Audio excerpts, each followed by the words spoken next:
काल बोदवड शहरात इंदिरानगर परिसरामध्ये ईदे मिलादुन नबीची रॅली व मंदिरातील आरती या दरम्यान लाईट गेल्याने काही प्रमाणात दगडफेकीवरून गोंधळाचे वातावरण निर्माण झाले होते।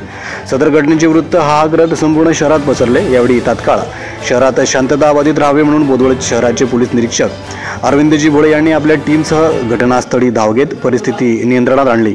यावेळी रात्री काही प्रमाणात तणावपूर्ण स्थिती बोदवड शहरामध्ये होती, परंतु दुसऱ्या दिवशी डीवायएसपी सुभाष ढवळे व पोलीस निरीक्षक अरविंदजी भोळे यांनी हिंदू मुस्लिम दोन्ही समाजातील प्रतिष्ठितांना बोलवत सलोखा कायम राहावा, शांती अबाधित राहावी यासाठी शांतता मीटिंग घेतली। नमस्कार, मी डीवायएसपी ढवळे, मुक्ताईनगर उपविभाग कार्यालय।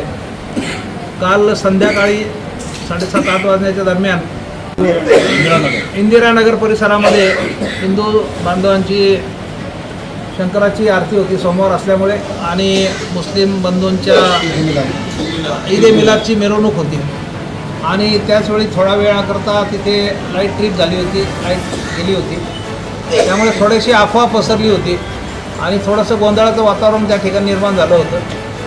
परंतु थोड्या वेळात लाईट आली आणि सर्व गोंधळाचं वातावरण दूर झालेलं आहे। दोन्ही समाजांनी एकत्र बसून जे गोंधळाचं वातावरण होतं ते दूर केलेलं आहे। तो एकमेकांच्या मनाबद्दल, एकमेकांबद्दल आता कोणालाही काही शंका उरलेल्या नाहीत। यापुढे आता दुर्गा उत्सव येत आहे, त्या उत्सवात देखील अत्यंत खेळीमेळीच्या वातावरणात आणि सामाजिक सलोख्यामध्ये हा कार्यक्रम पार पडेल अशी मी दोन्ही समाजाच्या वतीने दोन्ही समाजाला विनंती करतो। धन्यवाद। यावेळी दोन्ही समाजातील मनमुटाव दूर करण्यात येऊन गोंधळाचे वातावरण दूर करण्यात आले। यावेळी शहराचा सामाजिक सलोखा अबाधित राहील याबाबतचे आश्वासन हे देखील शहरातील मान्यवरांकडून देण्यात आले।